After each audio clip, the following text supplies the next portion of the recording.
Hello and welcome to Crucible of Words for more dedicated Legacy action. For today's midweek meta deck, we are playing AndySCWilson's Legacy Showcase Challenge winning deck list. Now, we are playing black-blue, but we aren't playing the classic scam package that's very popular right now. We are just playing good old-fashioned Dimir Shadow, albeit with some Troll of Khazad-dum in there. So, our deck is kind of a bit of a tempo deck, but we are able to go a little bit longer in the game as well, because our principal threat, Dimir Shadow, which the deck is named after, doesn't actually come down in the first few turns of the game. So you play a slightly control-y game early on using things like Thoughtseizes and then some of your removal and your Dazes, Bowmasters, counterspells and stuff. So your initial threats you're trying to put into play are actually going to be Troll of Khazad-dum and Orcish Bowmasters. And then your sort of mid-game threats you're playing is the Murktide Regent and the Dimir Shadow. Once you've either set up your graveyard or your life total in a way that they can come down and finish the game in a couple of swings. So you've got some pretty large creatures, right? You've got the Trolls here. We sometimes might be casting this, but very, very rarely. This is just going to be something we swamp cycle to shuffle a Brainstorm or a Ponder, whilst also getting a land out of our deck that we can use to keep making land drops. And then we can just reanimate this, which will hit us for 6 life, which makes our Dimir Shadow really good.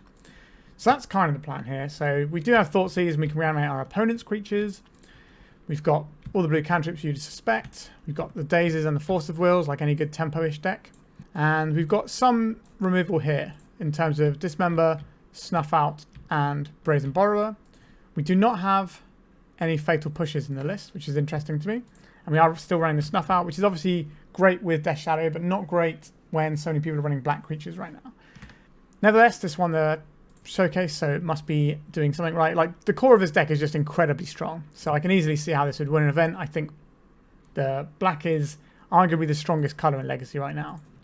I think the power of Reanimate, Thoughtseize, Troll, Bowmasters and Grief, which isn't in this deck, is really amped up the power of black right now. Mana base wise, we've got 1 swamp, 1 island, and then we have a slight splash with this Blood Crypt, but all of our lands are shock lands, bar this 1 underground sea that will sometimes fetch. So we're mainly going to be shocking ourselves to get our Dimir Shadow there, but if we do need to, we can get the sea. We've got a bunch of Wastelands as well, because, you know, Wasteland is a great card, works well in a tempo shell, makes your Daze better, etc. Sideboard wise, the red splash is getting us a Meltdown, and it's getting us this Ob Nixilis, the Adversary. Now this is a card I've not played with before, so I'm excited to try it out today. So this is a Planeswalker. As you cast a spell, you may sacrifice a creature with power X. When you do copy the spell, the copy becomes a token. So we can sacrifice a creature and then get... So if we sacrificed a massive Dimir Shadow, for example, our copy of Ob Nixilis would come in with the amount of counters that our Dimir Shadow had power. So we can make a really big one and then just immediately -7 this and really dome somebody. Or we could just draw ourselves 7 cards with it. So, interesting. The other modes of this is... Opponent loses 2 life unless they discard a card. If you control a demon or a devil, you gain 2 life, and then you can minus it to create a devil, which is a 1/1 guy that when it dies, it pings a target for 1. Kind of an interesting card. Can't necessarily say there's something that immediately makes me think I want this in certain matchups, but I suppose it's a way of leveraging a token off of a Bowmaster to just get a second Planeswalker out, and then you can just keep amping up the pluses, and it's just going to be really irritating for your opponent. They're either going to be taking a lot of damage, or you're going to be... attacking their hand. Other things we have in the deck, in the sideboard here for the deck, a couple of Dauthi Voidwalkers for a bit of graveyard hate alongside some Surgical Extractions. The Fatal Push that I mentioned not being in the main is in the board, along with the Sheoldred's Edict if we need to change up our removal profile. We've got a Plague Engineer, can obviously strip out opponents' orcs, which is something we're going to have to keep an eye on because we're trying to cast cantrips, so Bowmaster is going to be good against us. Another Borrower if we need to tackle problem permanents, just bounce them out. Null Rod for all the artifact decks right now, whether that's Storm or the One Ring combo decks, etc. A Hydroblast to try and nail some Blood Moons. We can play on an island and cast this. We also, because we have the swamp and the island, we might be able to play around Blood Moon relatively well anyway. Also, our Troll of Khazad-dum can also fix us into our red splash if we need to cast one of these, as well as being able to fix us for our basic under Blood Moon because this is colourless swamp cycling. So some pretty nice technology there. And we have a Force of Negation in case we're playing against some combo decks. We need a bit more help there. So that's pretty much the deck. I've played various Dimir Shadow decks in the past.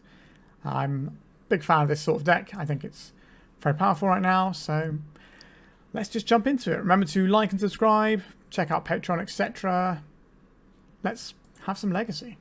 If you're looking to play Legacy on MTGO like me, why not try Card Hoarder? They're a rental service that I personally use, and I found them better than other rental services that I've used in the past. So why not give them a try? Welcome to round 1. We have a bit of a funny hand here. Like, we have some Dazes. We're going to need this Brainstorm to do a bit of work for us, I think, though. So we will keep this. We've got a reasonable plan of sort of stalling the game out and then dumping a Murktide. But if we need specific answers, we do have a Brainstorm that can find that for us. Our opponent's not playing anything on turn 1. We will deploy a Scalding Tarn, because that can't be Wastelanded out from underneath us, and it can be a blue source if we need it in a pinch. The main plan here is to play the C next turn and hold up the Brainstorm, and then we can shuffle away. We're not going to Brainstorm into Bowmasters, of course, but we can use our Daze to try and stop their Bowmasters from coming into play. Right, Underground C. I don't think we're going to need to Brainstorm here. We can just hold off, because we do have land drops we're going to keep making here. Do we want to be paying some life now? I don't know. We're just going to play out a basic swamp and pass. If our opponent taps low enough so one Daze can force action against the Bowmasters, then we can get our Brainstorm going. Alright. Let's cast a Brainstorm in response. What are we working with here? We're not really in the market for Reanimates right now, but that could easily change. I don't think we need our Steam Vents either. So not a great one. I think we will crack this for a Watery Grave, pay 2 life, and we will cast this Daze the hard way. See if our opponent wants to use their fetch land or not. They do. We're going to pay for this. Let's bounce our own Watery Grave so we can get our life total lower if we find ourselves a Death Shadow. I think they had to know this second Daze was coming. A Force of Will. Alright, so part of the problem we have here is that our opponent... So they would have had a Daze and fired that off then. Our opponent's not going to have many creatures that are going to get caught up. So we've got Dismembers we can use on this. Are we really just fighting here with a Force? I think we kind of have to, as sad as that is. And we've chosen to pick this fight. Pretty big exchange of resources. We do have a Reanimate, so we can bring back their Bowmasters. But they can also bring back their Bowmasters with some of their own stuff. We can cut our opponent off of black here. Or we can cut our opponent off of red. So, Dragon's Rage Channeler versus Bowmasters. Let me take out the red here. I don't think they're going to do anything with this red mana. I don't think we necessarily want to reanimate the Bowmasters now. So if our opponent's playing the Volcanic Island deck, they tend not to have the Reanimates in. So we don't need to reanimate now. We can reanimate for a little bit of extra value. Alright, they have a Cling to Dust as well. So, alright. That might put them more on the Grixis control spectrum. Alright, there is a Ponder. Sure. So Cling to Dust is 4 mana to escape. So we don't necessarily have to worry about that. And we're not going to hit into multiple copies of that in our opponent's deck. They're going to have possibly more than one copy, but alright. Let's play this out. Yes, we'll play the life. We'll reanimate their Bowmasters. We still can't cast out their Shadow yet, but alright. Force of Will, pitching Ponder, a nice 2-for-1 there. Next turn we can deploy this Watery Grave and play a little Shadow. It could run into potential burn spells, but our opponent isn't okay, now they're representing red mana. That's something we have to consider before we play our Death Shadow. Force of Will. Play this. Play 2. I don't think a 1-1 into a deck that has a load of lightning bolts is a great place to be. I think we can make a bigger creature, or at least back it up with a Force of Will. Now they're also going to have Kolaghan's Command in their deck, which is why we're going to keep this island in hand to discard to Kolaghan's Command rather than just playing out for a Force of Will, I think. Depending on what we draw, obviously. 4 mana. So this is the Cling to Dust getting flashback. They are incentivized to remove the Bowmasters because we are a Reanimate deck. And they've done that. Alright, so they have Hardcast Force of Will now if they want it. And Narset Partridge Vows. We can't do anything about this, unfortunately. What are they going to find? I have to imagine our opponent is favoured in this matchup because they are doing similar things to us, but they're slightly bigger. So there's the Kolaghan's Command that we mentioned. Depending on what we draw, we can either play this island to Force of Negation, Force of Will the Kolaghan's Command. Oh, we're pretty close to Troll being a thing we can cast. I think I am going to play this out because we can discard the Troll if we need to. But we're just going to try and Force of Will the Kolaghan's Command, I think. Alright, we're getting another look with Narset. A Fable of the Mirror Breaker. It's a pretty strong one. I think we have to Force of Will this. It's just too much selection here. This opens up to a Colligan's Command taking one of our cards. A Murktide. Interesting. I think we're definitely casting this. So we can get rid of instant. So we're going to be relatively large. So we got 7/7 on the board. How many lands do we have left in our deck? We've got one more Watery Grave. Each opponent sacrifices a non-token creature. That'll do. I think we've got one Watery Grave and one Steam Vents left in our deck. And obviously the Wastelands that can cast spells. So we might be able to put this into play this turn. A Ponder. If we Ponder and our opponent has Bowmasters, we at least get to deploy the Shadow. Interesting. We can have a very nice turn here. So we can put the Ponder. I don't think the Daze is going to be where we want to be. So put the Daze on the bottom, then the Ponder, then the Reanimate. And then next turn we can Reanimate our Troll and deploy the Death Shadow.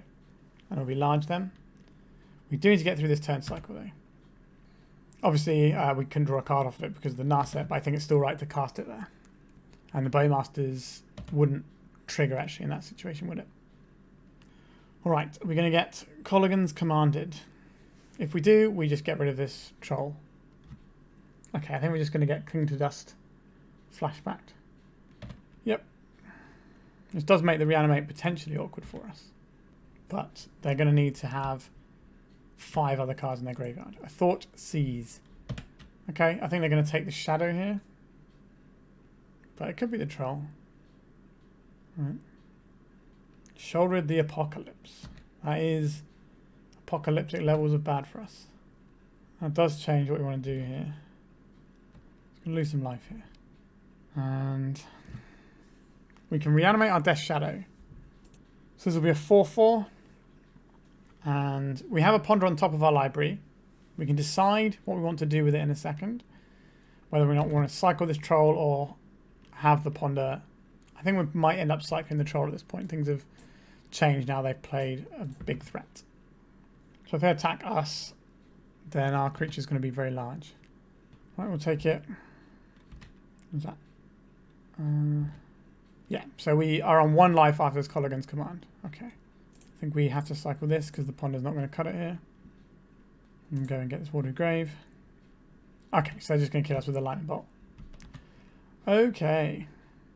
And that's that game done. Alright, a bit of a tricky one. I think this might be one of the matchups where we actually want the Ob Nixilis. It's just another useful threat that we can do stuff with. Snuff Out looks rubbish here, so that can go away.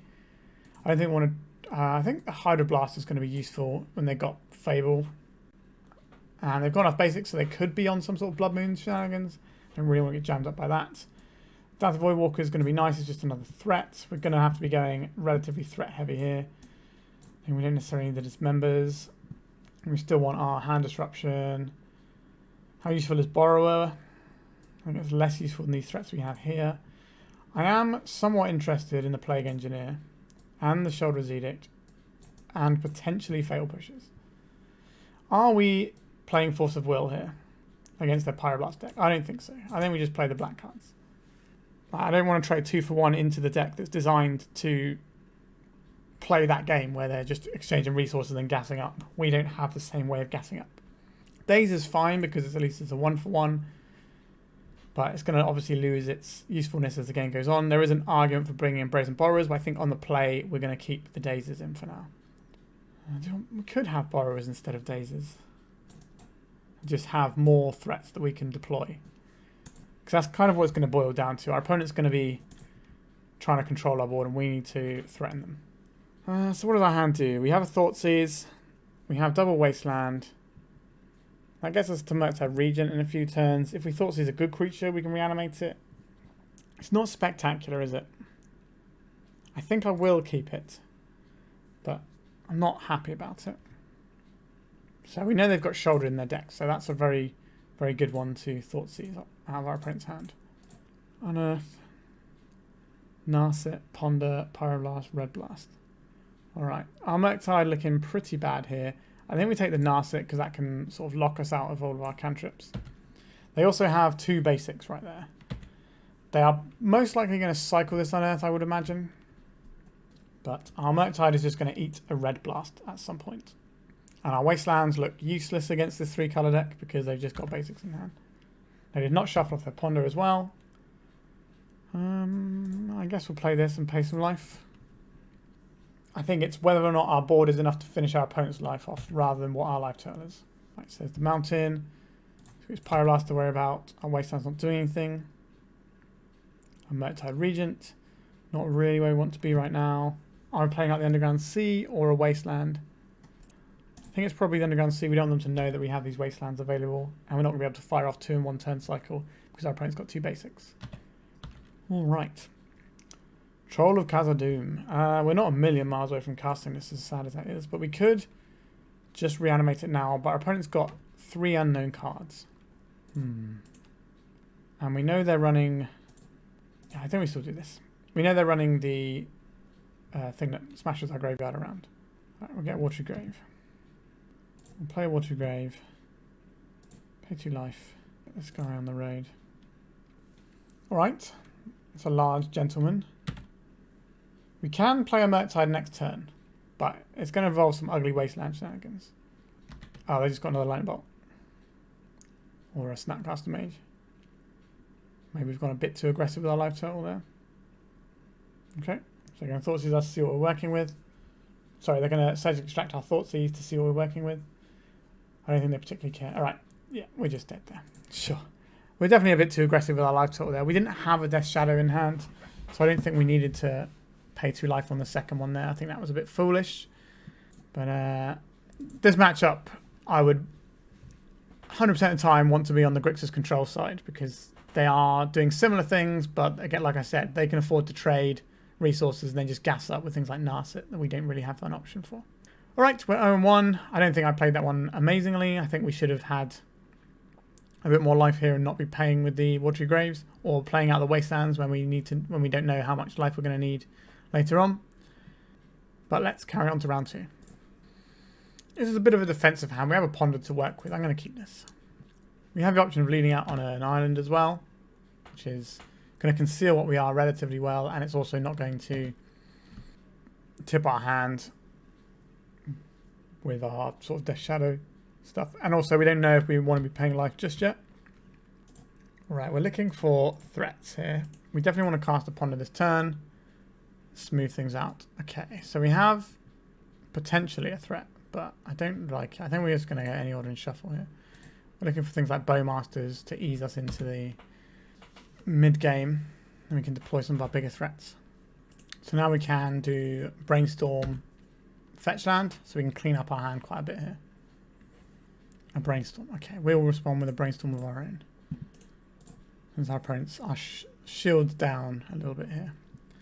So, we've got a lot of stuff I'm not interested in. I don't know how useful this Wasteland is going to be. I think the Blood Crypt can go. And then, do we need all of these Dazes? Is Force of a blue card, Force of a blue card? So maybe that's something to think about. What do I think our opponent's playing? Hard to say, I think is the truth. What about this Wasteland? And I'm not sure if I'm cracking our fetch yet. I think we're going to wait to see how our opponent goes. If we want the Wasteland, then we can have that, but otherwise we can crack it and dig for some amount of creatures. Right, so they're cracking the Misty Rainforest in their upkeep. A basic. Okay, so we're not going to want this Wasteland. I think we're going to get met with an Uro this turn. I don't think we want to counterspell the Uro with a Daze here. I think we just get it on the downswing. So our Daze are just fodder for our Force of Will at this point. Alright.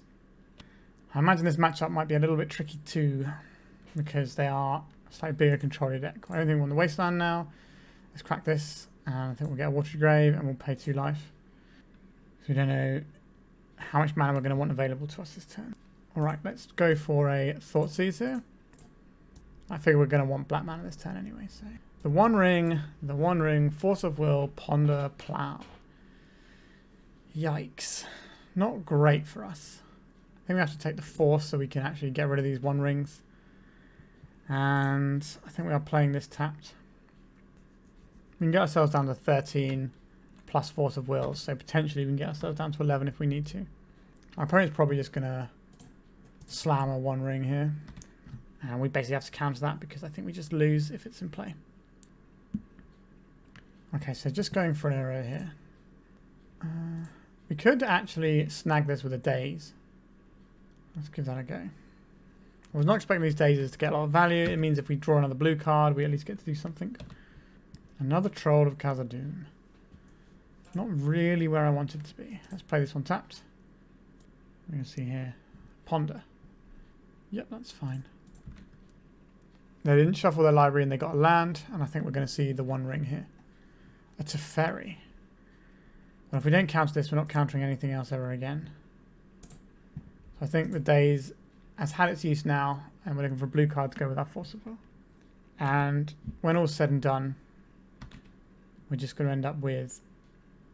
Oh, I was going to say we're just going to end up with the One Ring coming in and winning the game. But this can stop one of the One Rings. So we can cycle one of these Trolls. I think we have to keep up the Force of Will blue card to stop the ring. At least for a turn. A Teferi Time Raveler. I think this is good enough to get the Force of Will here. We'll cycle one of these Trolls. This can get us the Blood Crypt in case we need to pay some life. A Brainstorm. That's certainly the sort of thing I'm happy to see here. We have a Troll to shuffle the Brainstorm as well. An Orcish Bowmasters is nice. A Reanimate is also nice. We do know they have a Plough is the problem. So what are we doing here? These lands are kind of much of a muchness. I think we put back the Troll. If we put back the land and the Troll, then this turn we can Bowmasters, Reanimate. Next turn we can actually cast the Troll. That's interesting to me. So we cast Reanimate on this. I imagine this is going to be a Plough hitting our Troll, which makes our follow-up creatures worse. Because Death Shadow will not really be able to... we're going to end up with a similar sort of lifestyle around here, but we're not going to be able to deploy a massive Shadow, if that's the thing we need. But we have a Troll next turn as a threat. Blue, blue, green, the One Ring. Interesting. I think we will deploy kind of an awkward spot here because if our opponent wants to kill our Troll. Sure, this is not going to get to ping our opponent. We'll put in the Troll once. Our opponent's not going to be doing damage-based stuff here. Yeah, I imagine the Plough is going on the Bowmasters here. That saves our Troll, not that it can do damage this turn because of the One Ring activated ability. Is our opponent running Supreme Verdict? Are we supposed to play into it? So we have a land on top for next turn if we want to cast this Troll. Which I think is worth doing. So next turn we can attack in theory for 7. And then the next Troll will be lethal. But they have a One Ring so they can cancel their other One Ring from dealing them extra damage, as well as Fog for a turn. All the while drawing cards. Yep. And drawing some more cards. This game is falling out of reach. Unlike sort of tempo decks like Delver or Blue-Black Scam, we don't have as much way of getting in underneath them as those decks do, because our deck is a little bit slower because a lot of our threats require, we don't just have, oh, we can just play Delver Secrets or Dragon's Rage Channel and away with the races. We kind of have to set up our threats, and we also don't have Grief Reanimate either to poke a hole. So we are a little bit exposed to these decks that just want to drag the game out. I'll attack with the big Troll. I can't block this. It takes 3 creatures to block this. It's like super menace. We can go get our basic swamp here, because being above 6 life is going to be important. We could get our Underground Sea here, but more of our lands fetch Underground Sea because we've got the Scalding Tarn, so I'd rather get the swamp out here. Let's have another big Troll. So we can trade with the Euro if we want, but we do have lethal damage right now. So what they'll probably do is attack to see what we do, and then they will cast the One Ring to Fog for a turn, so we can't attack back. Let me just throw one little guy under the bus here. Things like Orcish Bowmasters can give us an additional blocker to buy us more time. If we get to attack, we can do a lot of damage here. So we'll do 12, and then the ring will do another 3 in their upkeep. So that'll put them to 1 Okay, they're cracking their fetch. They're definitely going to cast the ring, I think, to undo their first copy from killing them. Or they could Teferi and bounce their own ring. Drawing yet more cards. They're just bouncing our troll. Interesting. We can recast it. They're ploughing our other troll. Okay.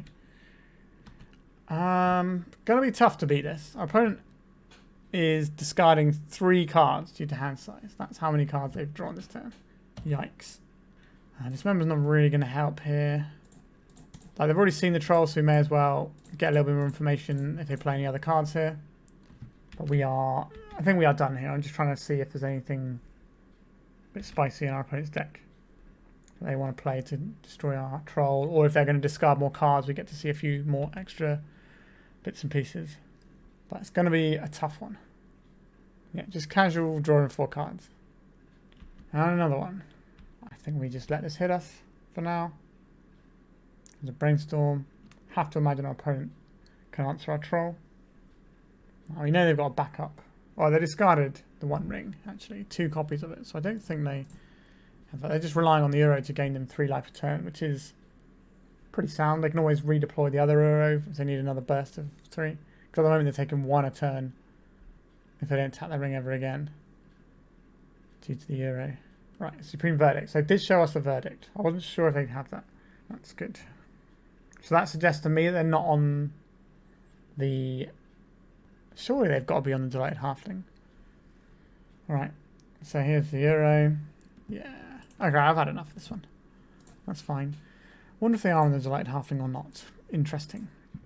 So what are we looking at here? I think we want the Ob Nixilis again. The 1 ring is a bit of an awkward one for us. I think we've bought in the Null Rod for that. I don't know if we need Force of Wills in this matchup where our opponent's going to be trading out resources with us. I think Dauthi Voidwalker is a threat, so I'd like that here. Snuff Out actually kills their creatures. That's always lovely. Daze doesn't feel great in this matchup either, to be honest. But do we have much of a choice? I guess we can... Oh dear. I think I'd rather have a Force of Negation than Daze. I can just end the 1 ring straight up. Sheoldred's Edicts will kill some of their scary Planeswalkers. We could board in Surge Extractions to get rid of all their Uros, which is kind of like their scariest threat for us. And yeah. Looks okay. We don't have a lot of counter spells. And we don't have like the full Scam Discard package of Grief either.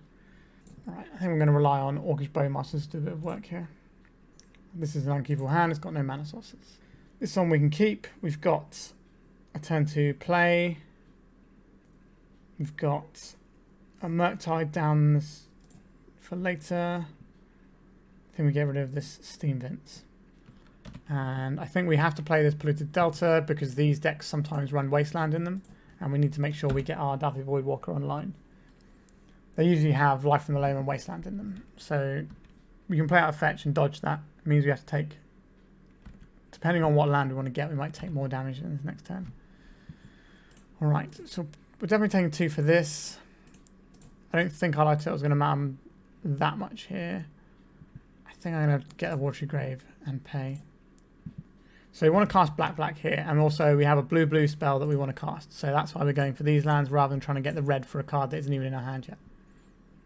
Reanimate's not as good here actually because all their removal is exile based. Like Prismatic Endings and Plows. I think we're going to get Prismatic Ending this turn. We can make a decision if we want to Force of Negation this. Doesn't feel great. I think we have to Force of Negation the thing that goes over the top here. So like the ring. So that maybe they trade 1-for-1 resources and then we eventually stop their thing that's going to recoup them. But again, this is a matchup I'd much rather be on the other side of the battlefield. If I was playing a deck into a control, I'd want to be a bit lower to the ground, I think, to try and get in underneath their stuff than a shadow deck is. That's not to say we don't have tools that can win this game for us. Lavinia. We'll just do... Stops us casting some stuff. Okay. This is an interesting one to Dismember, I think. Oh, we can't cast a Dismember actually, can we? Because we've got 2 lands in play. A Death Shadow. So if our opponent wants to keep beating us down, they can They can do that, I guess. That will help our Shadow out. We can deploy something like a Surgical and try and strip all of their plows, which is going to be a really awkward card for us to beat with their Shadow as our main attacker, which is what this hand is shaping up to be. Lavinia's seeing a lot more play at the moment. It's quite an interesting one. Yep, help us lower our life total. I don't think we need to Surgical the plow yet. A Brainstorm. Then we will cast this, looking for a land, which can turn on our Dismember. Many Death Shadows, you say? That's what we're doing, is it? Understood, opponent. So I think we are going to do the Surgical Extraction line here, because what else are we doing? So we can't cast the Murktide anytime soon. So just put them that way around. Yeah. So this is... We have to make sure we spend mana on our... Although Phyrexian mana is still mana, right? I'm not sure how that actually works out. Maybe it... I suspect the Surgical Extraction doesn't work under Lavinia. So we're going to have to pay the mana for it. But that's fine. We want to take some damage.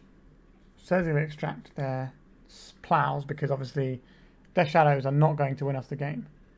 The One Ring. Sure. This gives us more chance of hitting with our Extraction if they're going to be drawing some more cards. Extraction doesn't target.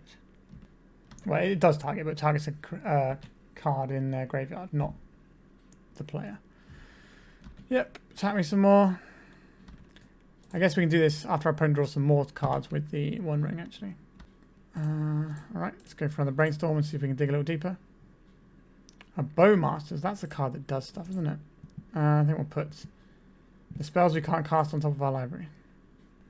We could surgically extract our own things. I think our best plan here is just to get rid of their plows. And one of these cards goes. I guess it's probably the Dismember here. It's not really going to help. So we can draw some cards and then we can try and surgically extract a bunch of Swords to Plowshares from our opponent. And try and deploy a few Death Shadows. We have the full set here. Am I probably going to play an Uro?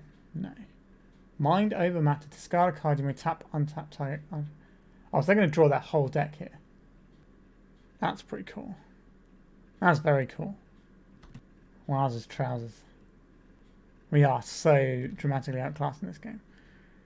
I wonder if our opponent's got a combo like Thassa's Oracle in their deck. Obviously they have to be careful because they're doing this. But they can untap all their lands as well by discarding cards.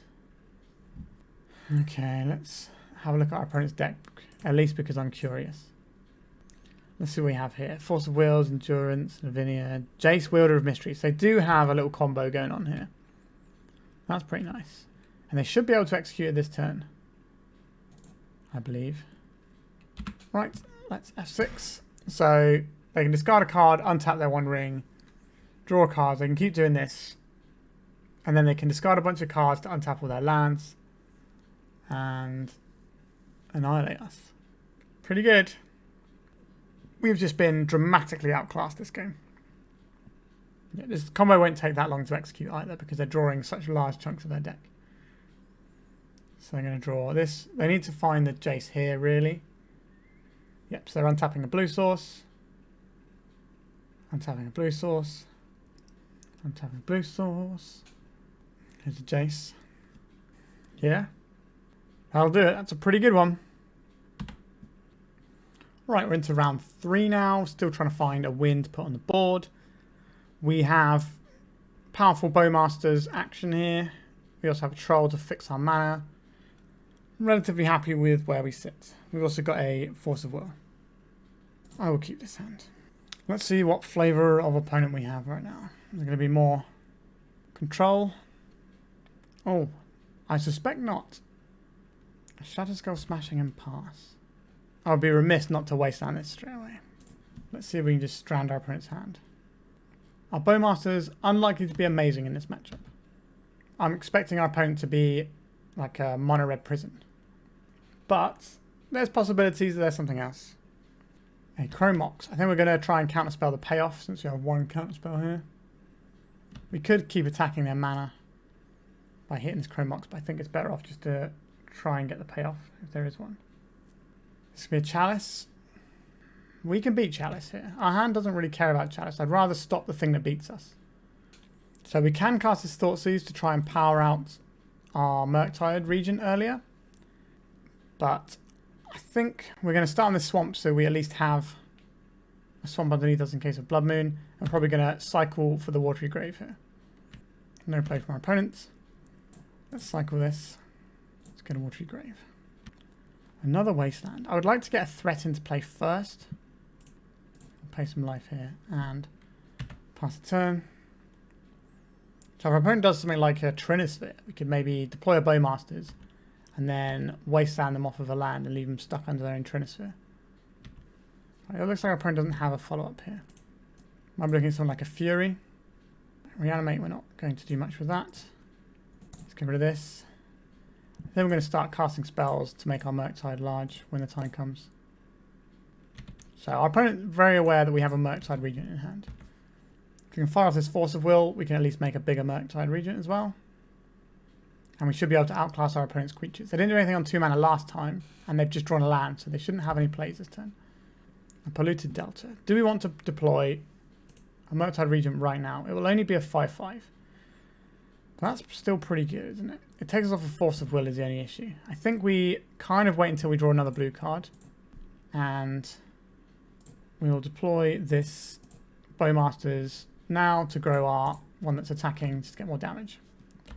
Can get a little bit blown out by Fury, but we do have Fury protection if we want it with Force of Will.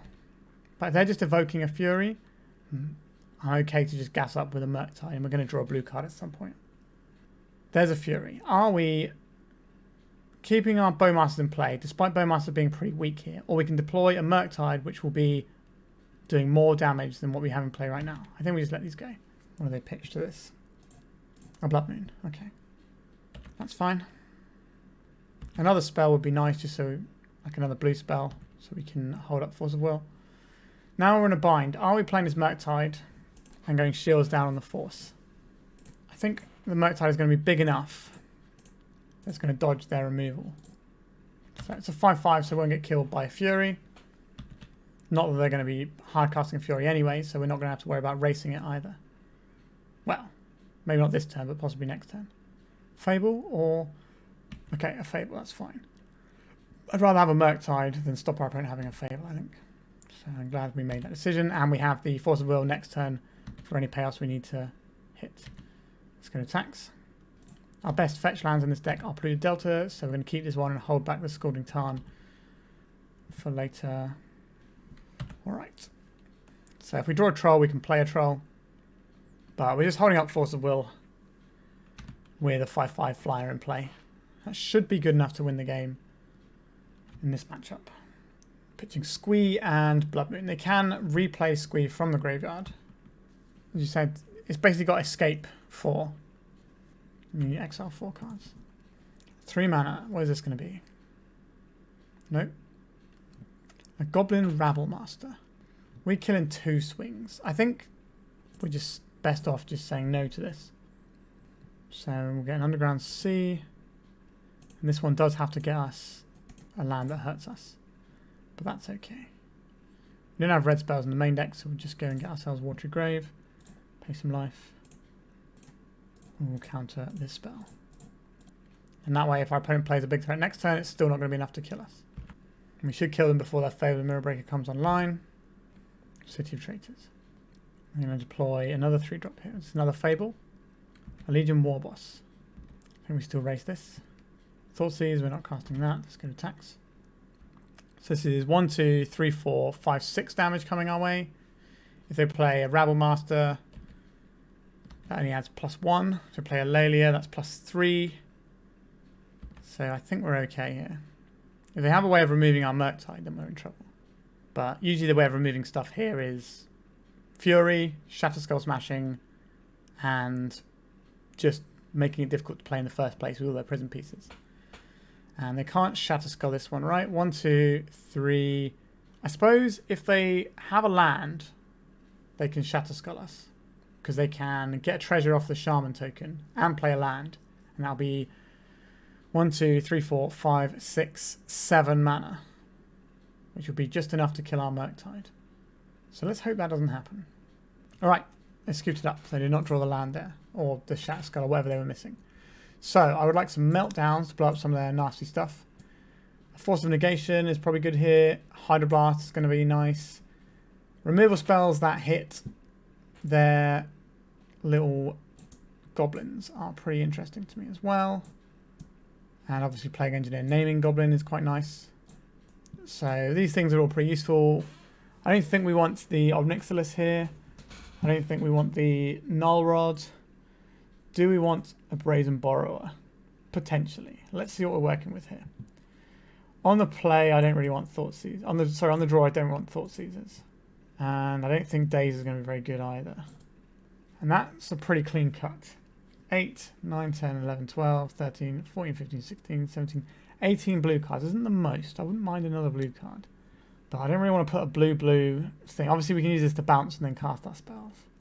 So maybe we'll trim on the Reanimate and play a Borrower. It's another blue card for our Force of Wills. It can bounce a problem piece to unlock us for a turn and get us going. It can do a bunch of things for us. So what does our hand do? We have access to basics into Bowmasters, but is Bowmasters where I want to be in this matchup? I don't think so. I think we probably need some counter magic. This isn't the one either. Alright, I can keep this one. So we get rid of a Ponder, I think. I think we might just be getting rid of 2 Ponders here. As wild as that is. No, we'll get rid of a Fatal Push. Then we can afford to keep one thing that doesn't get locked out by Chalice. One thing that does get locked out by Chalice. Can Chalice us on turn 1? No. We can get Blood Moon on turn 1. No, we're going to get Fabled. Okay. That's not so bad. But it's obviously a very powerful play. And they're going to recoup the mana from their Spirit Guide very quickly. Alright. Let's get a Ponder off while we still can. We have our third land to get us going where we need to be. So the one thing I like with Reanimate here is that if our opponent does a Fury line, we get to then reanimate their Fury and win the game. However, I don't think that's where we want to be with this hand. I think we just need to any order and shuffle. A Force of Will. Okay, that's half of what I'm looking for. We don't have another blue card. If we had Discard into Reanimate, I'd be more down for that. But we can't put something that really demands a Fury into play that quickly. Like, yeah, we could play a Plague Engineer, but they're probably going to play a big Goblin this turn, or something even scarier like a Caves of Chaos Adventure, and then we're not going to be in a great spot. Right, so doing some filtering. They just got rid of 1 card. Alright, so the hand's probably alright. So we're going to take a bash for 2 here. You see a Goblin? No, Caves of Chaos Adventure. Yikes. We can kill this with the Sheoldred's Edict. So maybe hope they put some counters on it, and then we Sheoldred's Edict it. But then the Caves of Chaos, the Fabled Mirror Breaker is going to flip. So basically any creatures they play in the future, we're going to have additional hasty versions of them coming at our face. Alright, so we'll pay some life here. We're going to wait till our opponent's upkeep, so that they may be putting their counters on their Caves of Chaos Adventure, and then we can Sheoldred's Edict it away. Where are these counters going? They could go down the other side. But I imagine their hand's pretty good if they only got rid of 1 card to Fable anyway. So they're just going to try and close this one. They might forge onto the Caves of Chaos Adventure. Or they might forge onto... Okay, they have gone for the Caves of Chaos Adventure. Non-token creature, please. So that fizzles their forge at least. But we're going to take 2 this turn. We're going to take 5 next turn. And they're also going to have a flip Fable the Mirror Breaker. So it's going to get scary. Legion Warboss. Alright, we get to play a thing on Goblin. That's going to be okay. Yep, here come the Goblin. So we're going to take 3 this turn, going to 13. And then our Death Shadow is going to get a bit larger soon. But this turn I think we need to play this on Goblin, otherwise this is going to get out of hand very quickly. I think it's already at the somewhat out of hand stage. What is this? An unlicensed hearse. Okay, that's fine. It's not fine. It means they can put stuff to crew it as well and it can get big, but it is what it is. We could reanimate their Caves of Chaos Adventurer, play a Death Shadow, but reanimating in front of the... because this can target their own graveyard as well. So that's not really a go, is it? So we'll pay 2 life here. We'll do our play of making our little Plague Boy. And Goblin, we'll sweep out the little guy and we'll shrink these so that we can block any of them. And now we're hoping for the best. Seems like this Legion Warboss isn't going to be mentoring either, which is something. Yeah, they're just going to grow their hearse, so they can just crew their hearse and attack him with their hearse instead, if that's the thing they think is necessary. Stroke 5, so our Death Shadow is going to be large. If they attack in, they give us a window to try and reanimate this Chaos Adventurer, which is obviously a little bit dangerous, but it might be what we have to do. Okay, that's terrible for us. That's game over, right? Because he's attacking for 6 and we die. Yep. All right. On the play, we can do things slightly differently. We can actually use a Thoughtseize if we want to try and punch a hole through some stuff. Daze becomes a playable card, potentially, if we want it. So these are some things we can do differently on the play. Probably Borrower is a little bit less exciting. I'd rather have a couple of Thoughtseizes, punch a hole nice and early. Just turn into Meltdowns, turn into Trolls. I guess Bowmasters is kind of weak here. So I guess that's what we're having. Are we playing 2 Dazes in place of 2 Bowmasters? Or are we playing 2 Borrowers in place of those Bowmasters? I think we want the Dazes on the play. We're going to run like this. We're going to mulligan this so we can actually play some magic. Alright, we have Thoughtseize into Brainstorm. I think that's keepable. I don't like it, but it's keepable. I think we do have to go and get an Underground Sea first, I would say. A Leyline in the Void. Interesting. So our Murktide looking pretty bad. Get Underground Sea. Let's Thoughtseize our opponent. I'm more interested about getting back their creatures. Okay. Chalice of the Void, you say?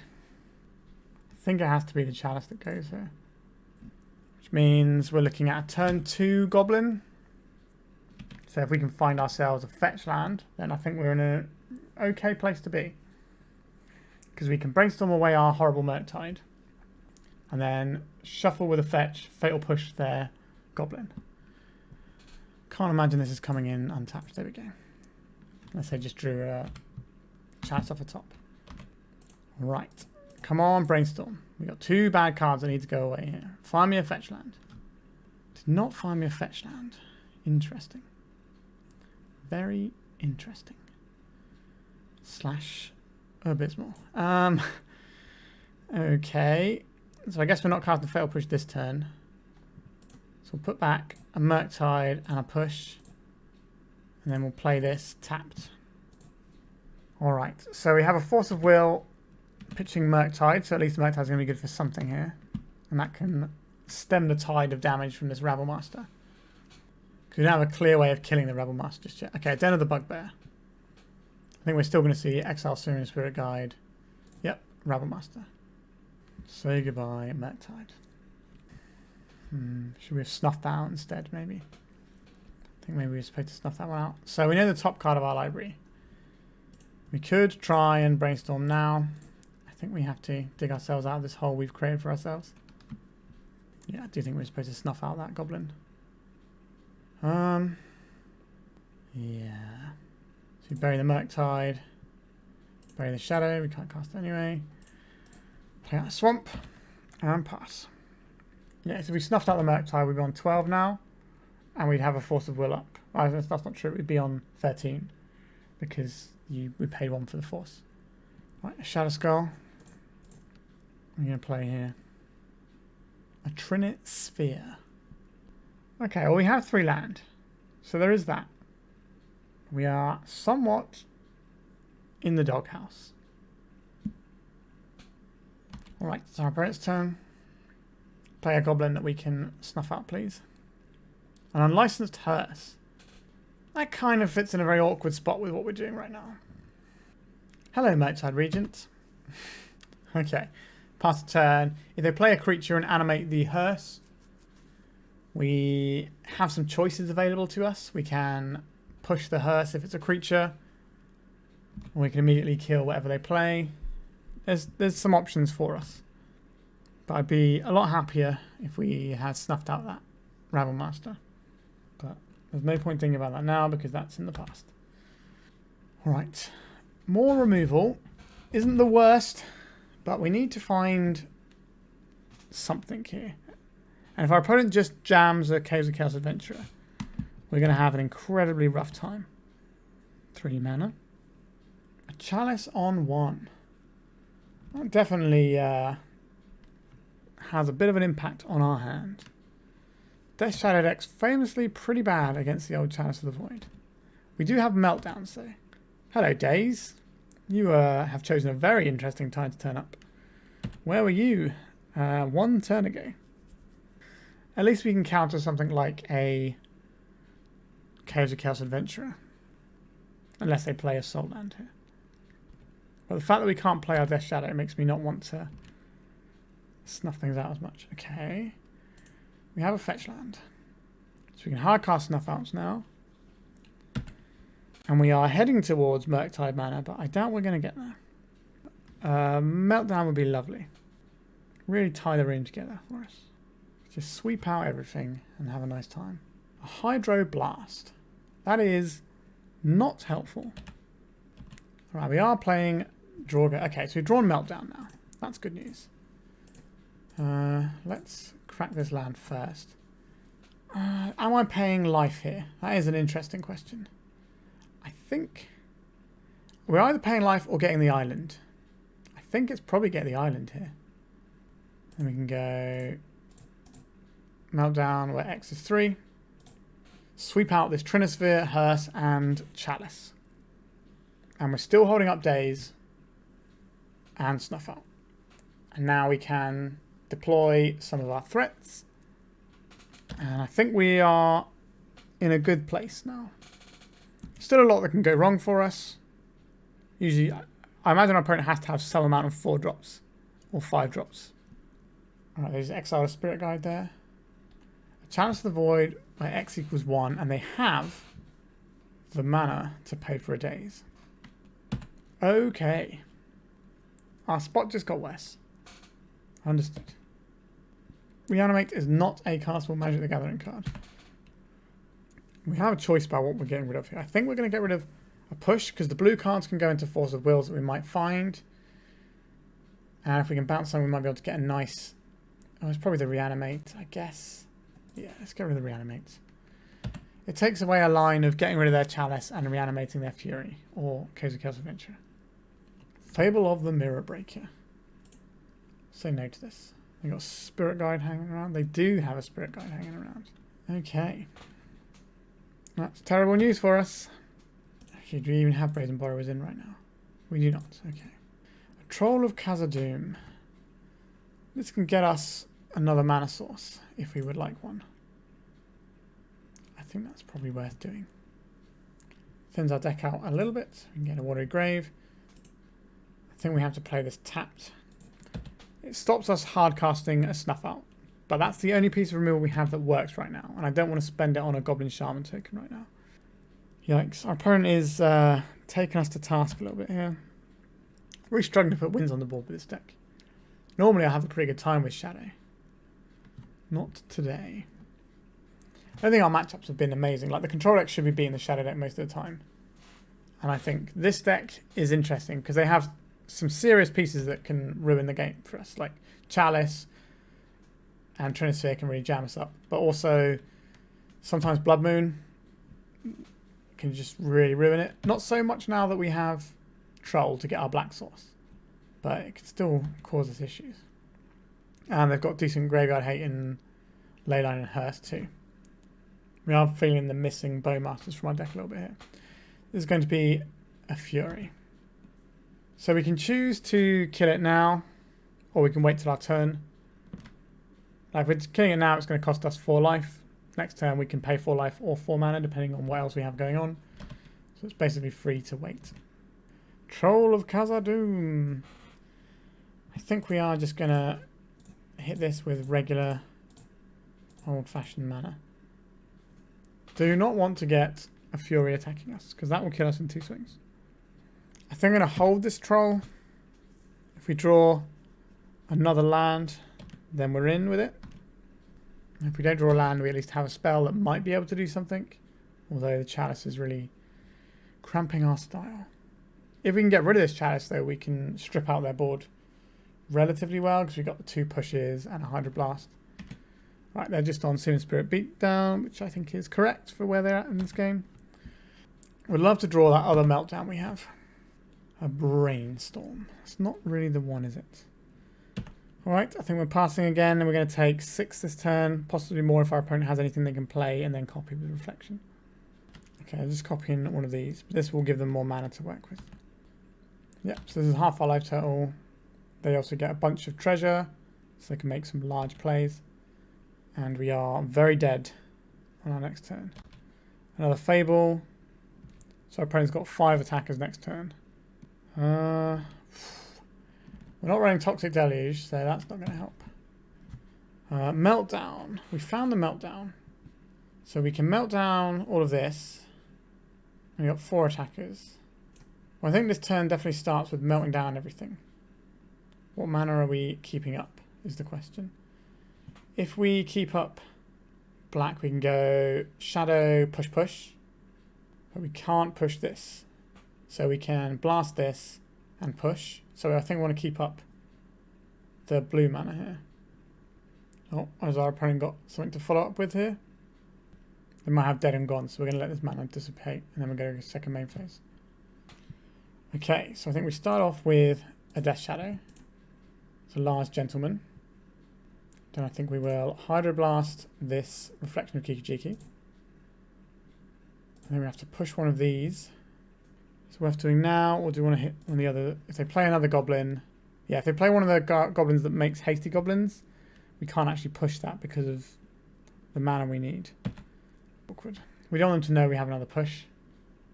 Or a push. We could have cycled the troll, but our lands come in and hurt us, so that's not really going to help. See what they discard. I bet they got another Chalice kicking around. But they might try and attack with everything, which could give us an opportunity to gobble one up. Whereas if we blow one of their creatures up before attacks, we have to decide how much we care about this treasure token that our opponent's got versus getting one of their creatures off the board. I think this game is about getting their creatures off the board. So I think we have to hold the push, let them attack, block, and then snipe off one of those tokens. There is potentially an option of hitting the... actually, no, we can't hit the Spirit Guide. Yeah, we just do have to push a token here. So I think we block the Spirit Guide and push a token. That means our Sheoldred's Edict, if we draw it, can kill something like a Fury if they were to play one. Our creature will be outside of Fury range after it blocks. They did not use Fable Mirror Breaker's ability, which is pretty scary. They could have that spell that just domes us for a bunch. Fiery Confluence, I think it's called. Not sure this is the matchup where it's at its best, but they could have it. Return target creature. Okay. We do get to clean this up a little bit this turn, though. We were supposed to kill one of these to stop giving them a treasure token. That was a mistake. So we get a 1 on this attack. Not the most amount of life. Polluted Delta that we're definitely not cracking. Okay. I guess we start the party with a Brainstorm. I like this Wasteland because it kills Den of the Bugbear.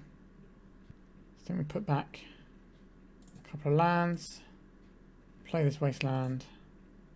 Play this Death Shadow. Pretty large. We Wasteland this Den of the Bugbear. We have a removal spell, and we can cycle our Troll of Khazad-dum. Do we cycle it now? I think so. This is going to shuffle these bad cards off the top of our library. And then we can play this land tapped on the following turn. And now we have a Fatal Push if we need it. And we have a large blocker. Another Dead or Gone kills us. Yeah.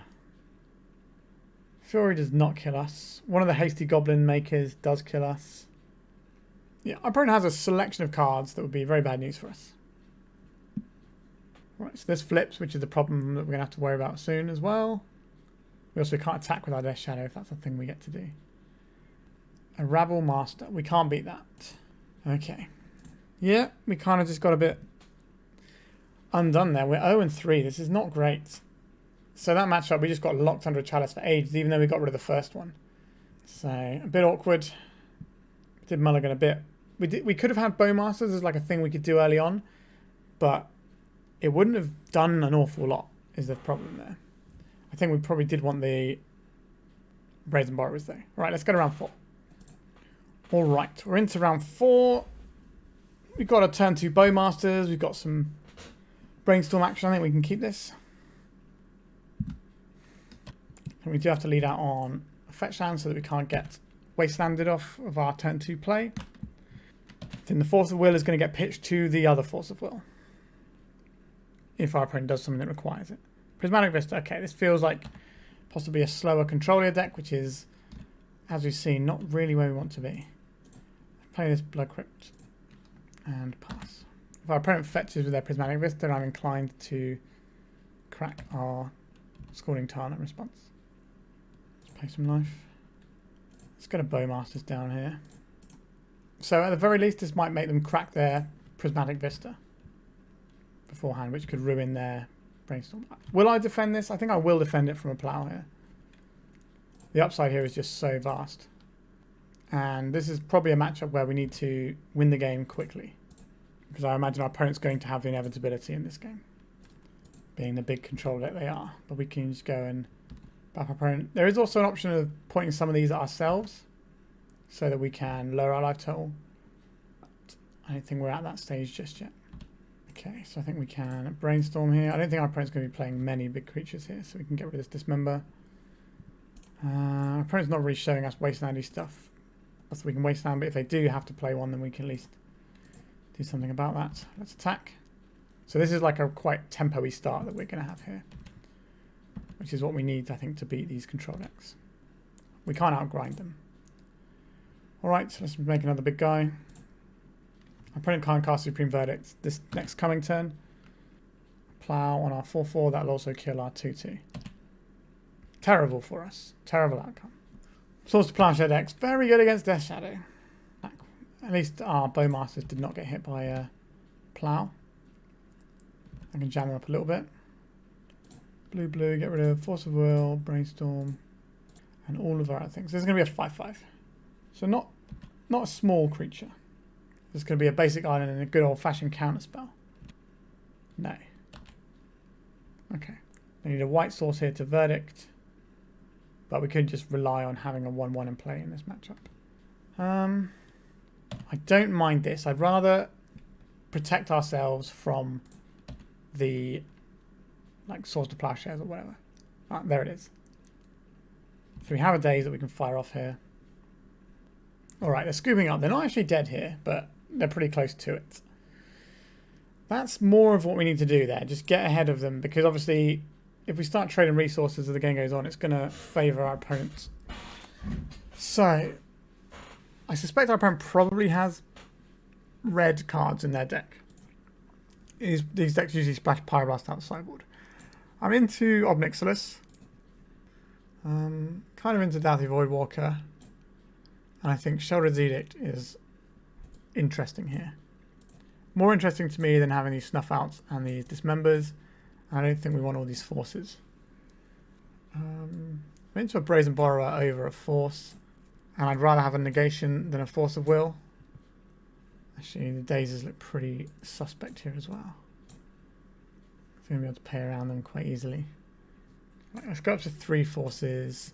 And try and work if we want to trim the Dazes even more. Having a couple to keep your opponent honest is quite nice. I just be bringing in Plague Engineer, which is just another creature which can attack, which I think is probably fine. And then at that point we have to ask ourselves, is it worth having 1 Daze, or do we just have the other Force back in? A bit of a tough call, that one. We could also board the Sage Extraction and take out all of their swords, which isn't necessarily great, but swords is so backbreaking against us.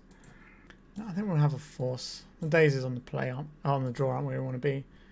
On the play we can have some. But our opponent is probably a Pyroblast deck, so whichever one we have in that slot is probably not going to do well for us. Okay, we can't play our Dauthi Voidwalker unless we cycle this, but that's fine. That does mean we have to lead out on Watery Grave if that's what we want to do. These blue-white decks tend to be a lot less on the whole Wasteland thing and just have things like Back to Basics or Ruination out of the sideboard as their ways of punishing people for having done basics. Basic Island. Let's pay 2 life with our Watery Grave and pass the turn. We will be cycling for a Watery Grave. Our opponent is also doing a little bit of cycling. Right, so our opponent's turn, they showed us a Volcanic Island. So, like the red splash that I predicted was there, is now confirmed. Let's swamp cycle. We already have a red source, so we're just going to get a Watery Grave here because we need the second black for our Voidwalker. Play 2. Then we'll jam this one first. And then we can follow up with Bowmasters plus Wasteland next turn. Dress down. Okay. So they're just doing this to try and draw a card. I don't think they're going to have anything exciting to go with this. Like, I don't think we're expecting things like Dreadnought or whatever. They haven't shown us any green mana for something like an arrow. So I imagine this is just to dress down as a good control card, which it very much is. A Tundra. Okay, so we can Wasteland our opponent off white mana. This can be a Lavinia. Seems to be the sideboard card of choice at the moment. Probably going to be Prismatic. Yeah, that's fine. And then this goes away. And then we get to Wasteland our opponent off of white mana. And then pass the turn. I'm happy just to put this one down there. So I'm probably going to get a Brainstorm or some response. That's fine. So the other option is to play that in our main phase and try and force... Okay, if they're brainstorming when they're only getting to see one more extra card, that's pretty good for us. So yeah, like I said, we could play it in our main phase and it stops our opponent from being able to just fire off a Brainstorm. But it means they know what they're going to be doing with their turn, whereas if we don't play it, they kind of live in fear and they maybe fire off some Brainstorms doing some pretty ugly plays like that. So... Alright, I would like to Thoughtseize my opponent. We don't have to worry about Supreme Verdict for a couple of turns. Kozilek's Return. 2 damage to each creature whenever you cast an Eldrazi. So this isn't going to do what they want it to do here. Okay. So we can take this now. Does kind of leave him with a Narset though. But we'll pay some life here. We'll go to attacks. I think keeping the Bowmaster in play to shut off cantrips and things is slightly more preferable. And we'll play a 1-1. And then we can swamp cycle this troll for another shock land, which can give us our Death Shadow as a bigger creature. So there's a Narset we knew about. See what I reveal. So our plan is to kind of just ignore the Pyroblast and Surge Extraction. Okay, a Plow. They don't have a white source though, which is something. Cycle this. And get another Watery Grave. A Wasteland. That appeals to me quite a bit, rather than playing out the second shadow here. We could always play out the grave though. Or do we hold this and try and take out a white source with it and just get in for more damage right now? I think playing this, paying 2 life, getting the shadow attack into the Narset so they don't get any more cards, and the other 2 come at them. We don't want to give an opportunity to just play the Plow and kill one of our guys and our shadow with the same Plow. Now they obviously have to find a white source here, but we are doing some work. A Reanimate. They have a Surge Extraction in hand, so not the most exciting. Right, then we go to attacks here. I think we'll play out this Wasteland. I think we will hit this Volk. This stops our opponent from playing things like a Narset they draw. Kozilek's Return. It's going to kill some of our guys, isn't it? We can try and reanimate the Bowmasters, but then they will Surge Extract it. Do we want our opponent to pay 2 life? We can play a Shadow here and have more damage. The problem with that is if our opponent plows, then we lose both of our creatures. We could reanimate the Troll to get their Surge Extraction out. No, I think we hold. If we draw a Thoughtseize, then we're in a reasonable spot.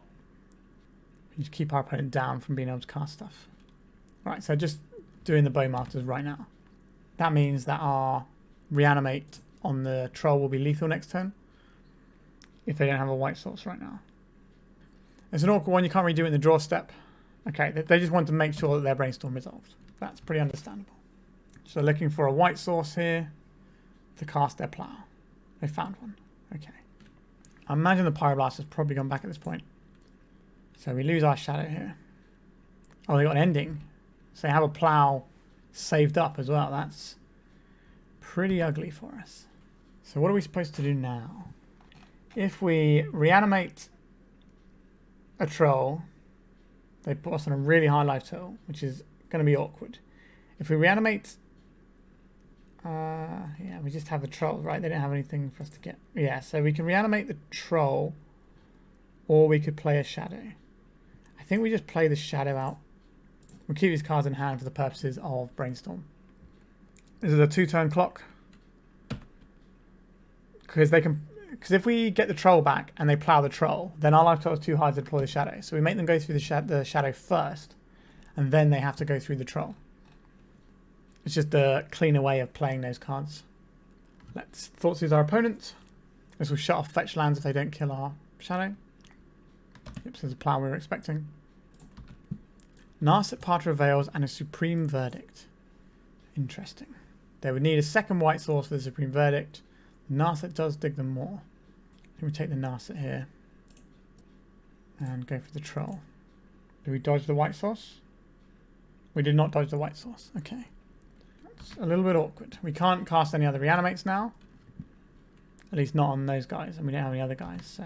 Troll of Khazad-dum. Alright, I guess we're going to be hard casting a Troll of Khazad-dum soon. But we're on an empty resource game, and we have a 1-turn clock in our hand that we get to deploy in a second. I drew another Narset. Unbelievable. Awkward. What are they going to find with this? Prismatic Ending or something. Something that doesn't bother us. Another plow will be pretty devastating. It's a fairy. That's pretty devastating.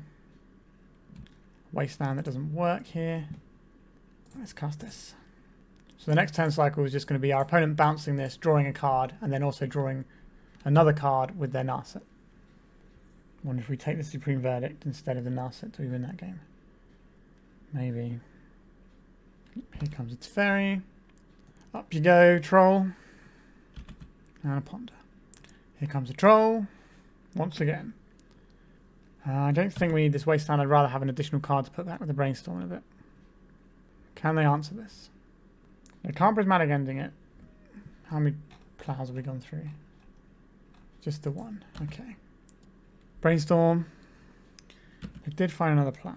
Okay. Alright. Bowmasters would be okay here.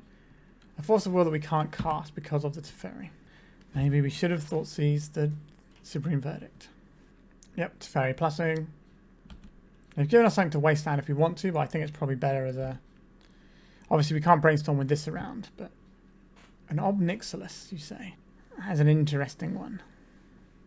Has our opponent found a Force of Will here? They did not. We probably should have Wastelanded this so they couldn't hardcast a Force. Would I like our opponent to discard a card, or would I like a 1/1 Red Devil? The Devil can be bounced for no value. I think we're just plussing this and taking a card out of our opponent's hand.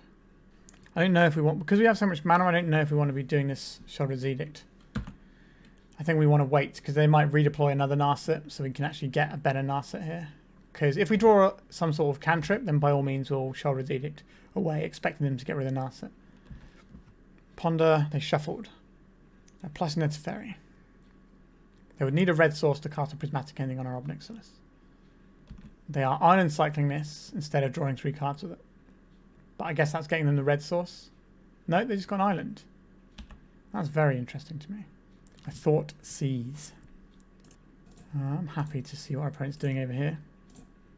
A Prismatic Ending in the 4th Eorlingus. I do not want this 4th Eorlingus. Surprised they didn't cycle for a Volcanic unless they don't have any more. Sure, let's take another card out of their hand here. Got rid of an island. So they have just 2 removal spells in hand. Just 2 lowly removal spells for us to worry about. Are we getting rid of this Tundra?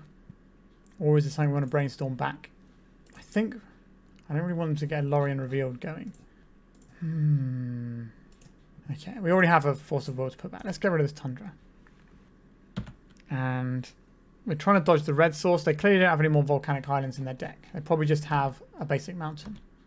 And if we can avoid that, then the Prismatic Ending won't hit our Ob Nixilis here. A Dress Down. That doesn't do anything right now. It could draw them into red source that lets them cast this ending. Tight margins in this one. They are bouncing their own dress down. So they can draw more cards. Alright. Does leave our Ob Nixilis in play. A ponder. Okay, so let's cast this one. Each opponent sacrifices a planeswalker. I imagine they get rid of the Narset here, which unlocks our ponder. Okay, so let's cast a ponder. I don't think we're going to want to cast another Ob Nixilis, but who knows.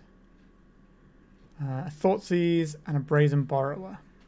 I like the Thoughtseize. Brazen Borrower is kind of interesting. But what are we trying to accomplish here? If we keep this. I think we should put them in any order here and shuffle. We can't go through all of those cards. A Reanimate, you say? Let's see what our opponent discards here. A Surgical Extraction. Very interesting. Do we just want to play a Troll here? This will force the plow out of their hand. And it's something we're going to have to work through eventually. They can't draw Mountain and 4 Theolingers here. A Dress Down. Alright, our creature can be blocked. Not that that's why they're playing that, they just want to draw a card. Our Ob Nixilis is nearly ready to fire 7 damage into our opponent's heart. So that's the ultimate. Target player draws 7 and loses 7. A Narset. Okay. I imagine we're just getting our Troll plowed here. A Wandering Emperor. That's a real win condition here. Discard a card. This puts us up to lethal Ob Nixilis territory. Flow Strand. It attacks. And we get plowed. I would have waited to see which one we attacked, because that might give them some more information about what's in our hand. So our opponent has to answer this Ob Nixilis now, or we're going to dome our opponent with it. What have they found? Another Wandering Emperor. That doesn't do it. Going to win with an Ob Nixilis. This is the first time I've ever cast Ob Nixilis, I believe. Daze Undoing. Okay. I will draw 1 card. Alright, we got a win with an Ob Nixilis activation, and that takes us into our first match win this league. Absolute slog. I think if we'd have Thoughtseized away the Supreme Verdict, we might have been in a better spot, but I didn't know our opponent was about to draw another Narset. I figured if our opponent's on empty and top decking, I would rather them not have a Narset in play. I figured they'd be able to find an answer with the Narset. You know, seeing that many cards into a plow, maybe that was a mistake. I don't know. Like, we're basically saying, can our opponent seeing 4 cards find them what they need, or can them seeing 1 card find them what they need? But the 1 card they're seeing has a higher chance of hitting, whereas the Narset is more cards. So I didn't do the maths on that, so I'm not entirely sure. But we ended up pulling through. I think that's an interesting decision you could look back at and see. I kind of took for the, at least if they kill our guy, they don't have a Narset in play. Whereas if we leave them with a Narset and they find a kill for our guy, then we're dead. Because they're just going to get another card and they're going to shut off our cantrips and stuff. Now they end up drawing another Narset immediately. So yeah, tricky one. Not sure about that. Let's go to the final round and see if we can get 2-3. Alright, we got some options. We got Ponder or Thoughtseize on turn 1. We've got Daze to back it up. We can work towards a Shadow, although we don't have any of our pain lands yet. So I think this is worth keeping. City of Traitors. Mox Diamond. Okay. It's an interesting combination. This could be an initiative deck. Is that Elvish Spirit Guide? The One Ring. Well, we can't counter that. And I don't know if we can beat that card, truth be told. Alright. We can bounce it. That just helps our opponent out a little bit. Alright, so we can't Thoughtseize this turn, so I guess we're going to Ponder. Try and find a way out of this mess. Thoughtseizes and the Force of Will can do some work for us, but we're going to struggle to get our life total too much lower here. That's 4 damage, 5 damage. Yeah, not really a fan of this one. I think we'll put the Brainstorm, then the Thoughtseize, and the Force. So he's got the Force of Will for this turn. Maybe try and rely on our opponent to do some work with their One Ring. Yikes. We can bounce it and then counter it on the way back down. Or counter it, bounce it and then Thoughtseize out of their hand. Which I think is what we're going to go for here. But every turn that goes by is just disastrous for us. They did put a lot of cards into it to make it happen though. Minsk and Boo. They have Metalcraft here, so this has to be a Force of Will. And I don't think this Daze is going to get much better, so into the Force of Will Void you go. We could be Force of Willing here, or we could be bouncing their Brazen Borrower. Problem with bouncing, we could be bouncing their ring. The problem with bouncing the ring is we can't Thoughtseize it right now. So we could hold up the Brazen Borrower, bounce this in our opponent's end step, and then Thoughtseize on our turn. And try and get some sort of plan going from there. I think that's better than just Thoughtseizing these cards when they're about to see 4 new cards on their turn. Yuck. Now, chances are they're going to find another ring. We shall see. We've got a Null Rod in the sideboard, which is going to be useful here. The Meltdown's going to be acceptable as well. Petty Theft on your 1 ring, please. I'm drawing some extra cards for us to have a look at. We could try and get greedy and Brainstorm into a land. I think we want to Thoughtseize first and see how much Thoughtseizing we need to do. So have 3 copies of the 1 ring. Yuck. What are we supposed to do about that? What are we supposed to do about that? I think that makes me more inclined to Brainstorm here. We can't Wasteland them off of it. But we can play a Wasteland, cycle a Troll. Go and get ourselves a Watery Grave for next time. And try and mount some kind of offense. Because our opponent, at least they're back to drawing 1 card off their first ring. But this is bleak. Mox Diamond, what are they going to pitch? Is this Mountain? The 1 ring, sure. I could have beaten 2 1 rings in their hand, but not 3. So now they're drawing some more cards. I wonder what else they have as payoffs. Alright, there's the other Mox Diamond. I'm going to play Minsk and Boo this turn. Right, give us a good kick in. Right, they've got 2 cards in hand and we know what they both are. Alright. We can't Thoughtseize our opponent, but we can reanimate this Troll. That's not nothing, is it? Let's reanimate Troll. And we'll play this, paying some life. Play Death Shadow. If we Wasteland our opponent, they go from having 1, 2, 3, 4, 5, 6, 7. They go from having 9 mana to 7 mana. I don't think that's relevant. Whereas possibly casting the Thoughtseize and the Brazen Borrower next turn might be good. So we've got 10 damage in play. That goes up to 12 damage when we pop our Thoughtseize. So our opponent will die to their ring next turn. But they might just cast another ring here to fog for a turn. Or they could cast a Spirit Guide to chump our... What is this? Is this a massive 4th Eolingus? Feels like it is. Is this us dead to this? I don't know what's coming out of our opponent's deck here. 9 creatures. We block 2 of them and we take 14. That is... Okay, if we'd have Wastelanded our opponent, then they would have had 2 less tokens, which means you would have taken exactly 10 and be dead. Alright. Okay, our opponent's playing just like greedy, let's play all the good stuff. Understood. I would like a Force of Negation. I would like these Meltdowns. I would like this Null Rod. This Hydroblast for Minsk and Boo and 4th Eolingus also seems good. I don't think we're going to need Fatal Pushes and other removal spells like that. I mean, those can go. We're going to want our counter spells. I don't think Daze against this massive big mana deck is going to be great either. So let's get rid of all of those. And that gives us 1 additional thing we can play. So we can have a Brazen Borrower, which helps with our blue count for our other cards here. Do I want some kind of Ob Nixilis in the mix? I don't think so. I think we're just going to submit like this. We are kind of relying on being able to counterspell this.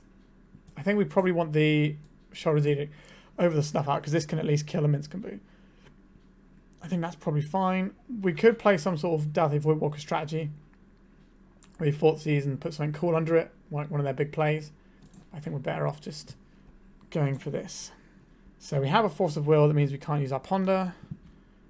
But that's fine, we can keep here. We can cycle with our Troll. I think we are cracking things to get our life total low. A Defense Grid. Interesting. If we don't counterspell this, we don't get to counterspell anything ever again. Is that worth our Ponder here? That is an interesting question. Is that worth our Ponder? Because we could just Ponder Wasteland next turn. Let's cycle this one, I'm thinking, just to be efficient with our clock. And we are bringing in Meltdowns, so I would like the Blood Crypt here. It's a little bit awkward for some of the things we have, but I think we'll get that now. Would I rather have a Ponder? No, I think I'd rather have a Ponder, actually. and maybe try and clean this up with a Meltdown in a bit. Right, so we want to ponder, and then we're going to Wasteland our opponent off Ancient Tomb. These cards are all very interesting to me. I think we'll put the Thoughtseize on top, and then the Null Rod. Draw the Null Rod, Wasteland them off.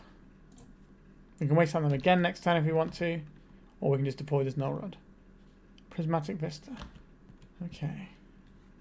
So we have a Thoughtseize. So we can't Wasteland our opponent, but we can place Blood Crypt, play some damage, get a Null Rod on the go. That'll shut down all their Moxen, it'll shut down their Ring, especially. That's the main one we're trying to shut down. Because their game plan is basically play the Ring and then use that to win the game. Syrian Spirit Guide. What is this? This is going to be a little 4th Eolingus for 1. So we get to deploy a Death Shadow on this next turn. So I think we Thoughtseize our opponent first, see what they're working with. The one ring, 4th Eolingus, and a Swords to Plowshares. Alright, we'll take the Swords to Plowshares. Then we will jam this Death Shadow. I think we'll keep this.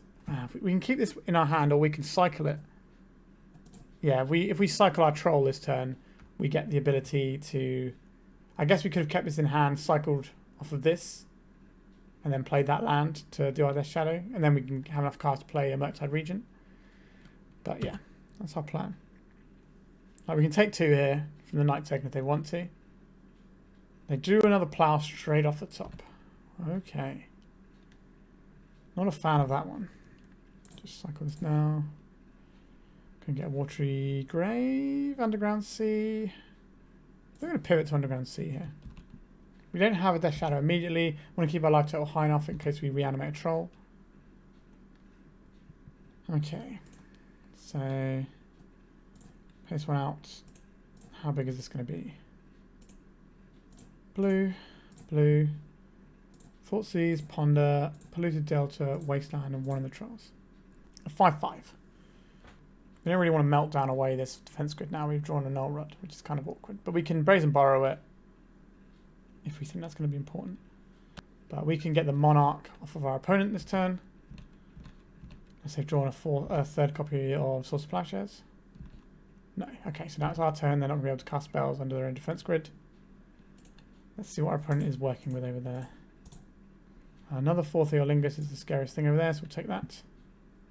We can go to attacks with our big boy. So we have the Superior Clock. We already have 1 card to put back with Wasteland. I think we play this out because it gets us closer to hard casting a Troll. Which is happening a lot more than I thought it would this league. Alright, what are we drawing? A land, okay. I imagine they're just going to trade backwards and forwards with the Monarch here. But we shut off so much of their deck with this Null Rod. Problem is it's a singleton and we have to draw it again in the next game, so it's going to clean up, discarding one of their rings. Death Shadow, I like that one. Bash, some damage in, get big boy in, play this. We can crack these on our opponent's turn for lands that will hurt us. Oh, that's a pretty good one. We could have cast that in our end step. I don't think we need to commit that into play right now. Because if we draw a second one, we can at least just get this Human Knight out of the way and win the game. Or ping them for enough damage and get them out of the way that way. Okay, so 1. Tap to a land. No. We'll crack this for 1. We'll get tap one of these. So this is lethal. Force of Will, not really the one we're looking for here. So we have to attack. If we attack with both of them, they have to throw 1 guy under the bus. So we're going to see what we draw. And then, okay, I think we're just going to play this guy. This protects us from a 4th Eolingus. Shuts off our opponent having any Prismatic Vista action. But mainly it's to stop them getting any 4th Eolingus action going. Can they beat my massive selection of guys? So they could have played the 1 ring as a defensive measure, just to say I can't be dealt damage for a turn. I'm surprised that's not a thing they did. Because they had this City of Traitors. So they could have just played that out, played the 1 ring and buy themselves more turn. Also curious why they discarded it for the same reason. Don't want to do anything differently here. I don't think so. Like, Plague Engineer can slow their roll a little bit, but I don't think that's good enough. Do I really want Plague Engineer on Knight? That seems a little bit loose here. No, I think we're just going to submit. Have the Meltdown. We have the counter spell for the first scary thing. We've got the hand disruption. They haven't shown us anything to mess with our lands yet. We will need to find a second mana source. If we draw a blue card, that means we're pondering this turn. If we don't draw a blue card, I think we're Thoughtseizing this turn. I don't think we can put our ponder shields down. I think we will take the 2 here. Because if we get a window to play a threat, we might not have the most amount of time to win the game with it. Fourth Theolingus, Fury, Minsk and Boo. Interesting. I don't really want them to have the Monarch here. So we'll take this. They can play a Minsk and Boo next turn, but we can just Force of Will that. And they're going to commit a decent chunk of cards to that. Right. Say no to this. So the Ancient Tomb and the Spirit Guide is gone. So now they're on the slow boat to Fury Town. We did not find a land though. So a little bit awkward. There's the mountain. Oh. And a defense grid. Well, the time for that has passed. A Brazen Borrower that we can't cast. Alright. The One Ring. Okay, that's not something we can melt down. I think this game is slipping away from us. We do have an Orcish Bowmasters though. Or 2 Orcish Bowmasters. We just need to find a mana source. We found a mana source. Okay. We need to ping ourselves with the Bowmasters to get it in play. They do have a Fury, but we have a follow-up Bowmasters. We can't ping them because of the defense grid. We can't because of the One Ring, and we can't play on their turn because of the defense grid. Okay, so they're just going to play the Fury and kill all of our stuff now. Somewhat rude. Alright. I don't think we're going to be able to beat the One Ring here. And Orcish Bowmasters. I guess we're going to be chump blocking this Fury and hoping that all of our Bowmasters into Bowmasters can ping them enough that their ring kills them before they find another one. Or something that kills us. Another Fury. It's another Fury. Alright, so we're going to take a lot of damage now. So we're going to take 6. And then we Bowmasters them, then we have to double chump block. I wonder if they're going to draw from their ring here. A baller would draw. We could ponder to try and hit a land, but if we do that and we fail, then we're dead. So I think we just have to play this out and hope that our little chump blockers can get us there. So we have Reanimate to reanimate Bowmasters next turn as a line as well, which we can ponder for. We can also play a Murktide. That'll keep us alive for 1 turn. And will be a lethal attacker. If it can be big enough is the problem. So we need to work towards that. If I were my opponent, I would have banked on being able to get the second ring and just draw heavily. So we would have drawn 3 the previous turn and 4 this turn. They'd be on 1 less life right now, but they would have 7 more cards than they currently have in hand. Swords to Plowshares going under the Chrome Mox to then cast the Swords to Plowshares. Oakley dokley. Getting swung at with these Furies, I suspect. One of them has to go on. This guy has to go on the bus. This takes away our reanimate line now. So we need to find land or Bowmasters. You find Bowmasters or land off the first draw and then ponder to find the next thing. Ponder into Ponder is probably not going to do it, is it? We can bounce one of these, that doesn't help us. Let's cast Ponder. Any order and shuffle. Ponder. Their shadow is big, but their creatures are numerous. Force of Will, that doesn't do it either. No, we don't have a way out of this game. We are dunzozed. Alright, we finished with a very pitiful 1-4. A very bad showing from the deck, to be honest. I don't think I played optimally, but I think we also ran into some pretty horrible matchups and scenarios there. But I think I've got a lot to talk about, so let's get to the deck. So I've been pretty high on Death Shadow for a while, but the builds I've been liking are the ones that have the grief package. I think having that extra line of proactivity is really important, and we don't have that in this deck, which is a little bit awkward, I would say, because our threats and stuff don't come online that early. Like, yeah, sometimes we can get a troll out on turn 2, but generally we're not playing anything that's going to really threaten our opponent's life total until the mid-game. You know, we're looking at turn 4, turn 5 before we play something meaningful to impact our opponent's life total. Against a control deck, that's just too slow in my opinion. I think having the extra griefs there for more hand disruption and just more things to go with your reanimate and have like a real inroad into the game is just really important. So I think that would I'm definitely more in favour of the Grief builds than this particular build. Like, we're definitely playing a bunch of powerful cards, and they can certainly come together in a way that feels virtually unstoppable. But that didn't really happen very much for us today. We did have one game where we just had everything and our opponent couldn't really handle it. And that felt really good. But I do think the format has become even more proactive and fast than it was like a month ago. And I think things like Death Shadow are a very situational threat. They're very poor into Source of Plowshares, obviously, because one plow can knock them all out and find you sort of scraping together to find another creature in an annoying way. So our deck is a bit weak to that sort of thing. I think the straight up blue-black scam deck with, you know, no Death Shadow, but it's got 4 Griefs to go with the Troll Reanimate package, and, you know, you've got your Bowmasters and things. That deck to me feels stronger right now. Obviously, this did win the showcase, and I'm not saying it's a bad deck. I'm saying that the margins you're playing at with this deck are not as good as they used to be. I think the format is more proactive, and maybe we did get some pretty rough matchups because we got some sort of slower decks that like the fact that we're a little bit slower than the proactive decks. So they can kind of predate on us and just plow our guys and then grind through us with all Narsets or whatever. But it can be difficult for us to pressure our opponent. Like, we needed the Null Rod here to really beat that ring deck. And the games we didn't have it, we were just playing different games. They just got loads more cards, loads more options. And we're kind of like dirtling around a little bit. And when the Bowmasters isn't good, this deck doesn't feel great. When the Bowmasters are good, this deck feels good.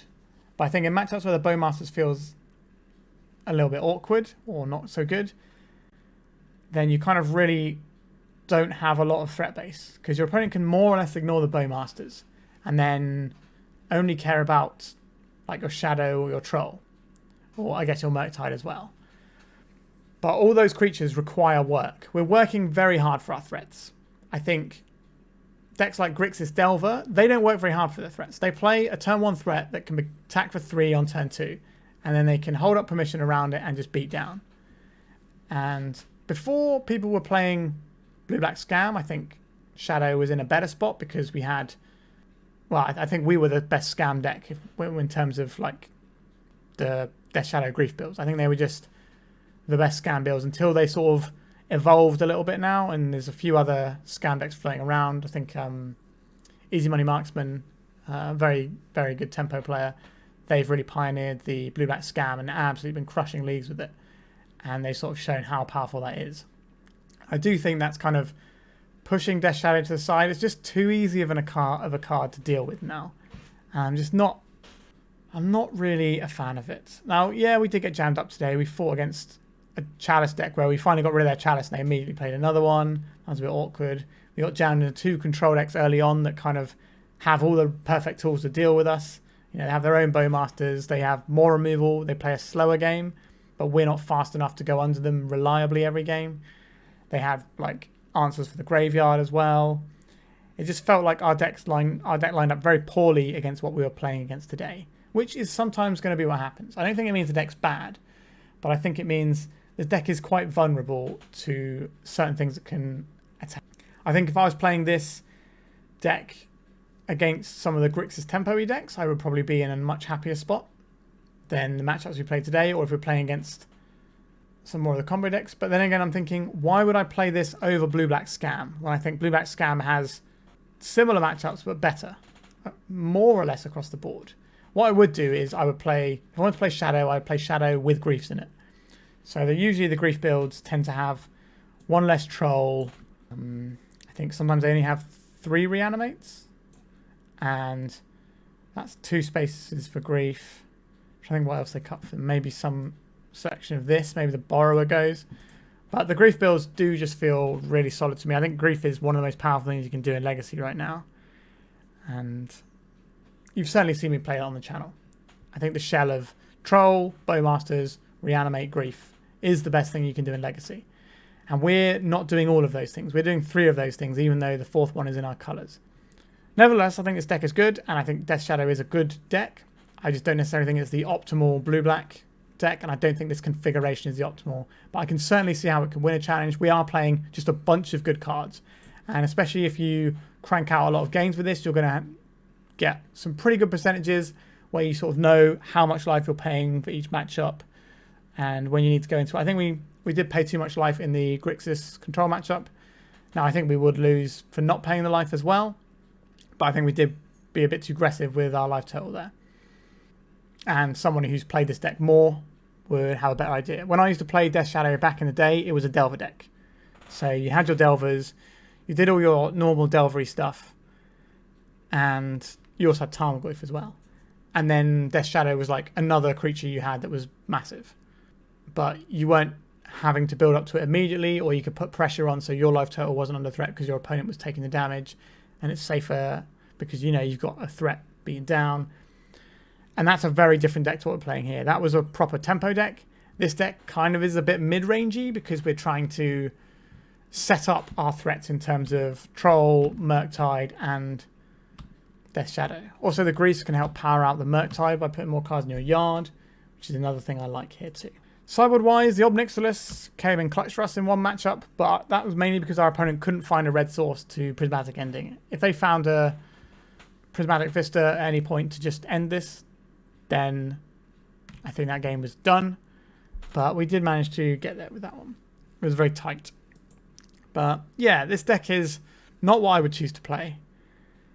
I think it's perfectly viable and valid. Clearly just won a big tournament in the hands of someone who's much better with this deck than I am, which is obviously going to be somewhat of a deciding factor. But I do think, I'm going to hammer it home one more time, Blue-Black Scam is the better Blue-Black tempo-ish deck right now.